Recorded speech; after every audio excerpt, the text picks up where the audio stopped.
Hello guys, ഇതാണ് നമ്മുടെ ശർക്കര കൽക്കണ്ട്. നമ്മളിതുകൊണ്ടൊരു ചായ വെക്കാൻ വേണ്ടി പോകുന്നുണ്ട്. എങ്ങനെയുണ്ട് നോക്കി നോക്കാം.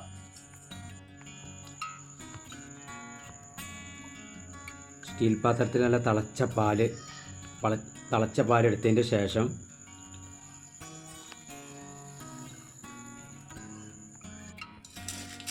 പാകത്തിന് ശർക്കര കൽക്കണ്ട്, ഒരു ഗ്ലാസ്സിൽ പാകത്തിനുള്ള പൊടി, ചായപ്പൊടി.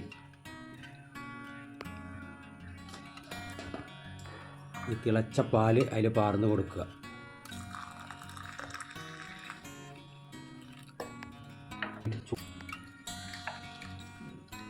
തിളച്ച പാലല്ല, ഒന്ന് നല്ലൊന്ന് ഇളക്കി കൊടുക്കുക.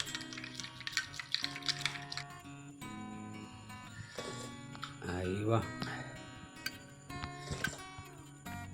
നല്ല സൂപ്പറായിട്ടുണ്ട്.